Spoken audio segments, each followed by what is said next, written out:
Vlogger Thái kéo cả nhà sang Đà Nẵng du lịch, nhưng thứ khiến ông bố ngạc nhiên nhất lại là cách người Việt sống.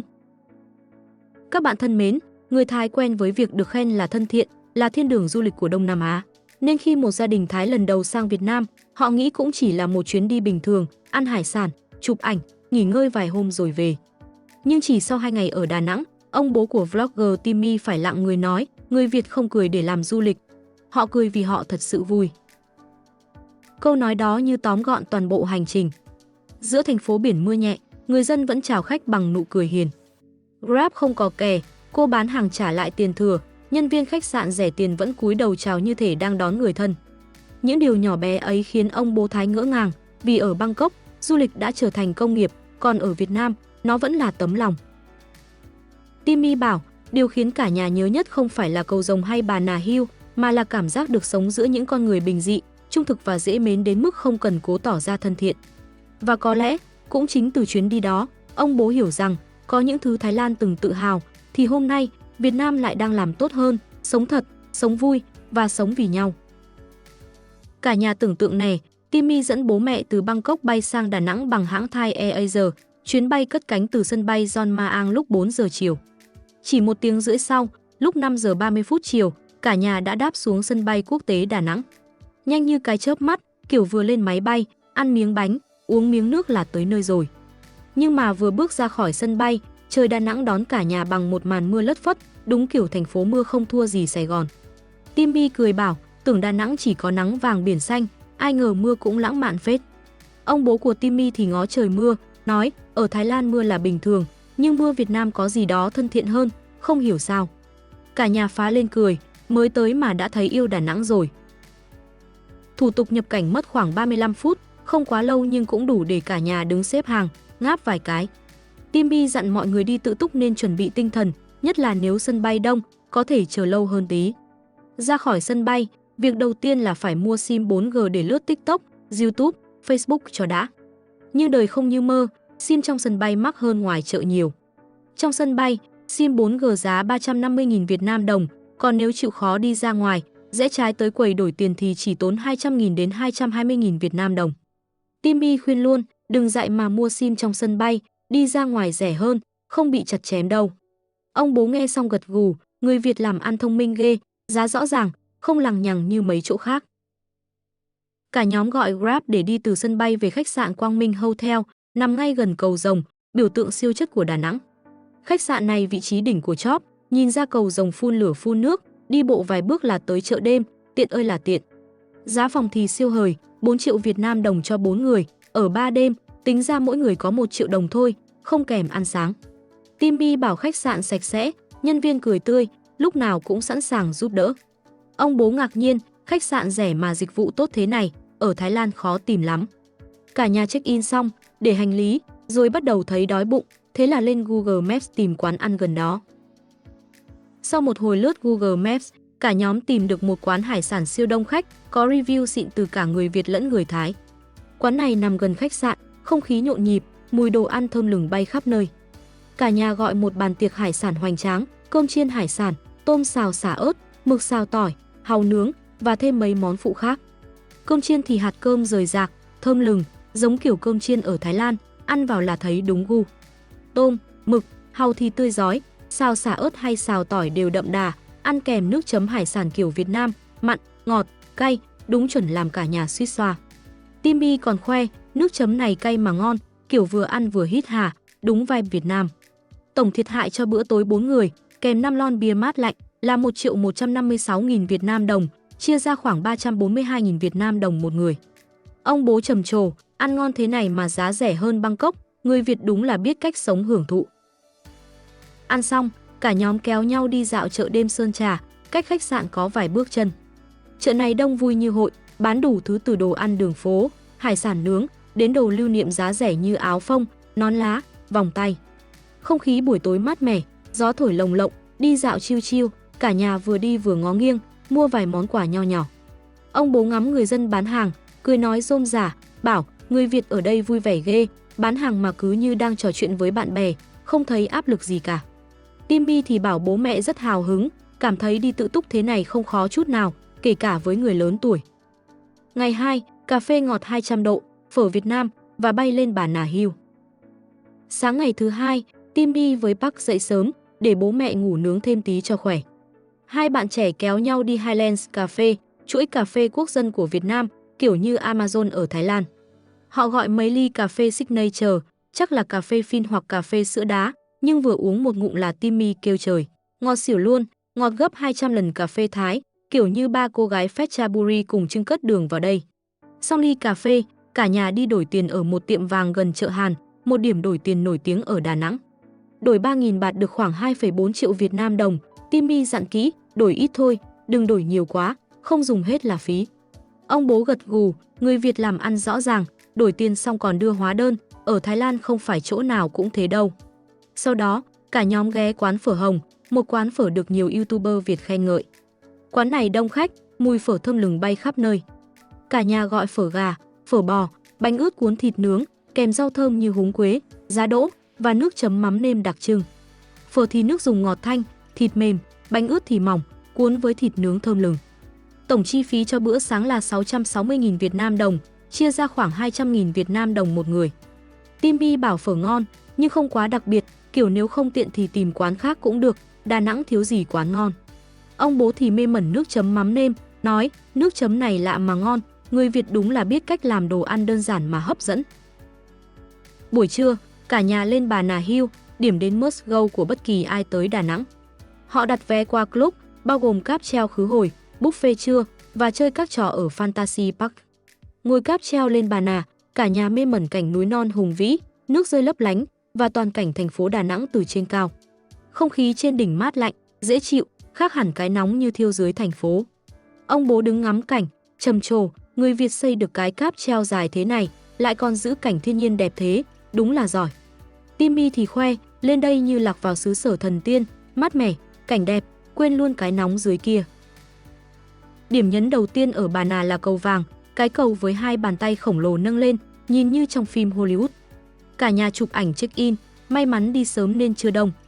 Timmy khuyên, đi sớm nha, không là mấy đoàn tour kéo đến, chen lấn mệt nghỉ. Ông bố thì mê thiết kế của cầu, bảo cầu này sáng tạo thật, người Việt nghĩ ra được cái này thì đầu óc phải đỉnh lắm. Sau đó, cả nhóm khám phá khu làng Pháp với những tòa nhà kiểu châu Âu cổ kính, đường phố lát đá, không khí như lạc vào một thị trấn nhỏ ở Pháp. Họ xem phim 4D siêu xịn, có hiệu ứng khói, nước, gió, rung ghế, làm cả nhà cười nghiêng ngả. Rồi còn chơi tàu lượn Santa Claus, vừa đi vừa ngắm cảnh núi non, đúng kiểu vừa vui vừa chill. Ông bố thích thú, nói, công viên giải trí thế này mà người lớn tuổi cũng chơi được, người Việt đúng là biết cách làm du lịch cho mọi lứa tuổi. Đến giờ ăn trưa, cả nhà chiến buffet ở Bà Nà Hills. Buffet này thì đỉnh khỏi bàn, có đủ món từ Việt Nam, phở, bún, Nhật Bản, sushi, sashimi, Trung Quốc, dim sum, vịt quay, đến Tây, pizza, bít tết. Còn được tặng phiếu uống bia miễn phí, ông bố nâng ly bia mát lạnh, cười tươi, buffet ngon thế này mà giá vé bao gồm luôn, người Việt đúng là biết cách chiều khách. Timmy cũng đồng ý, bảo buffet này đáng giá, ăn no căng bụng, món nào cũng ngon, không cần mang đồ ăn riêng làm gì. Cả nhà chơi thêm vài trò ở Fantasy Park, từ trò nhẹ nhàng cho bố mẹ đến trò cảm giác mạnh cho Timmy và Park. Nhưng vì chỉ đi trong ngày, họ phải xuống cáp treo lúc 4 giờ chiều để về Đà Nẵng. Timmy tiếc hùi hụi, khuyên mọi người nếu có thời gian thì nên ở lại qua đêm trên Bà Nà để khám phá hết. Ngày 3, Hội An, chèo thuyền thúng và cầu rồng phun lửa. Sáng ngày thứ 3, Timmy với Park lại dậy sớm, đi dạo Vincom Plaza gần khách sạn. Họ ghé hát và mờ sắm đồ, phát hiện giá ở đây rẻ hơn ở Thái Lan. Một cái áo giá 399.000 Việt Nam đồng, trong khi ở Thái Lan tận 5 triệu. Timmy cười, đi Đà Nẵng sắm đồ rẻ hơn cả Bangkok, đúng là thiên đường shopping. Ông bố thì ngắm trung tâm thương mại hiện đại, nói, người Việt xây Vincom to đẹp thế này, mà giá đồ lại rẻ, đúng là biết cách sống. Sau đó, cả hai quay lại Highlands Cafe, gọi mocha và latte, vẫn kêu ngọt 200 độ nhưng vẫn ngon, thơm, hợp vibe sáng sớm. Ông bố nhấp ngụm cà phê, bảo, người Việt uống cà phê sáng mà chill thế này, không vội vã, đúng là biết tận hưởng. Trưa, cả nhà ăn ở một quán nổi tiếng ở Hội An, được review cao trên Google, phong cách gần như Michelin. Món chính là bánh ướt cuốn thịt nướng, kèm rau thơm như húng lủi, bạc hà, giá đỗ và nước chấm mắm nêm đậm đà. Bánh ướt mỏng, giòn, tan trong miệng, thịt nướng thì thơm lừng, ăn kèm rau tươi và nước chấm là hết sảy. Timmy mê tơi, bảo lần sau quay lại Đà Nẵng nhất định phải ghé quán này thêm lần nữa. Ông bố thì thích cách quán bài trí, nhân viên thân thiện, nói người Việt làm quán ăn mà chăm chút từng chi tiết, từ món ăn đến cách phục vụ, đúng là đáng học hỏi. Buổi chiều, cả nhóm tham gia hoạt động chèo thuyền thúng ở Coconut Village, đặt vé qua club, giá chênh lệch 30 đến 50 bạt so với mua trực tiếp.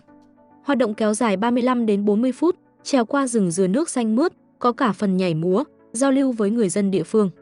Thuyền được trang bị áo phao, nón lá, vừa an toàn vừa cute. Ông bố hào hứng lắm, cười tươi như hoa, bảo người Việt nghĩ ra cái này hay thật, vừa giữ văn hóa truyền thống, vừa làm du lịch vui vẻ, ai cũng chơi được. Timmy cũng đồng ý, ai đến Đà Nẵng mà không chèo thuyền thúng thì chưa tới đâu nha, vừa vui vừa thấm đẫm văn hóa Việt.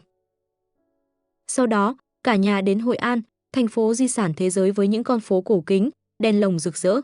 Họ chụp ảnh ở chùa Cầu, cầu Nhật Bản, biểu tượng số 1 của Hội An, nhưng không vào bên trong mà chỉ đứng ngoài check-in. Rồi ghé cong cà phê, gọi cà phê dừa chứ danh, vừa ngọt vừa thơm, đúng kiểu đặc sản phải thử. Timmy còn chơi lớn, mặc áo dài Việt Nam để hòa nhập, ai ngờ bị nhân viên quán gọi nhầm vì tưởng là nhân viên thật, cười xỉu.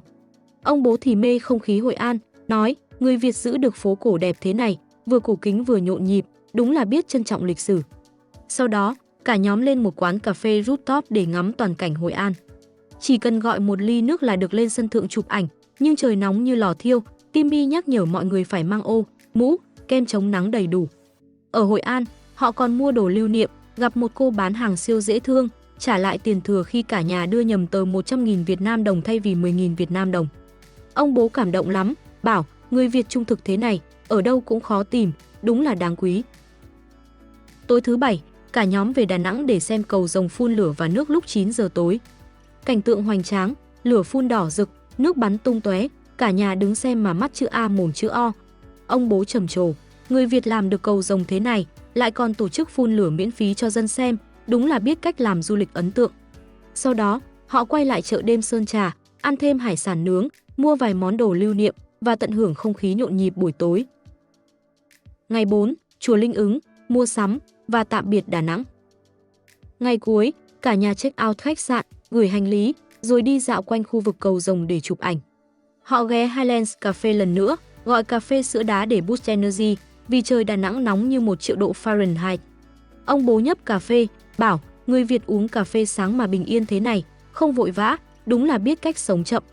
Sau đó, cả nhóm đến công viên Apec, một nơi có không gian xanh mướt, kiến trúc đẹp, với những bức tượng độc đáo, rất hợp để chụp ảnh check-in.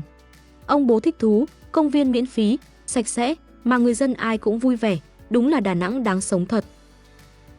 Tiếp theo, cả nhà đến chùa Linh Ứng ở bán đảo Sơn Trà, chiêm bái tượng Phật Bà Quan Âm cao lớn, siêu hoành tráng. Không gian chùa sạch sẽ, yên tĩnh, mang lại cảm giác bình an. Timmy khoe, nhìn tượng Phật Bà là thấy nạp đầy năng lượng tích cực, bố mẹ mình thích mê. Ông bố thì ngắm chùa, nói, người Việt xây chùa đẹp thế này, lại mở cửa miễn phí, đúng là biết cách giữ gìn văn hóa tâm linh. Chùa còn có nhà vệ sinh tiện lợi, rất phù hợp cho người lớn tuổi. Trưa, họ ăn ở Pafa Restaurant, một nhà hàng phục vụ bít tết và mì Ý. Món ăn được khen ngon, trình bày đẹp, giá cả hợp lý, đúng kiểu phải thử khi đến Đà Nẵng. Ông bố bảo, người Việt làm đồ ăn Tây mà ngon thế này, đúng là tài. Sau đó, cả nhóm ghé siêu thị Go Đà Nẵng để mua đồ lưu niệm, phở gói, cà phê Trung Nguyên, bánh quy, mứt trái cây. Siêu thị này tiện lợi, có thể thanh toán bằng thẻ tín dụng, không cần mặc cả như ở chợ. Túi đựng đồ của Go còn xịn, in chữ Go Đà Nẵng, mang về làm quà cũng sang chảnh. Ông bố cười, người Việt làm siêu thị hiện đại thế này, mà đồ lưu niệm lại đậm chất truyền thống, đúng là biết cân bằng. Cuối cùng, cả nhà ra sân bay sớm để chuẩn bị bay về Thái Lan. Họ check-in, làm thủ tục, ngồi chờ ở sân bay, ôn lại kỷ niệm chuyến đi. Ông bố tổng kết, người Việt sống thân thiện, trung thực, biết giữ gìn văn hóa mà vẫn phát triển du lịch hiện đại, đúng là đáng học hỏi. Timmy thì bảo Đà Nẵng có đủ biển, sông, núi, du lịch phát triển mạnh, dễ đi, dễ chơi, kể cả với người lớn tuổi. Cả nhà hứa sẽ quay lại, vì còn nhiều chỗ như Cù Lao Chàm, Ngũ Hành Sơn chưa kịp khám phá. Cả nhà ơi, vlog của Timmy đúng là cháy luôn. Dẫn bố mẹ đi tự túc 4 ngày 3 đêm ở Đà Nẵng, tự mò quán, tự gọi Grab, không tour mà vẫn vui như hội. Bà Nà Hills với cầu vàng, thuyền thúng Coconut Village, cầu rồng phun lửa, Hội An đèn lồng lung linh, chỗ nào cũng làm cả nhà mê tơi. Hải sản, phở, bánh ướt, cà phê dừa ngọt 200 độ thì ngon quên lối về. Nhưng cái làm ông bố sốc nhất là cách sống người Việt, thân thiện, trung thực, cô bán hàng Hội An trả tiền thừa khi đưa nhầm và tài giữ văn hóa mà vẫn hiện đại. Chi phí hời, đặt vé qua lúc tiện, nhớ mang ô, mũ vì trời nóng như thiêu. Xem xong không đi Đà Nẵng là tiếc cả đời đó. Comment kế hoạch phượt của bạn đi, mình hóng lắm. Bye bye, hẹn gặp lại.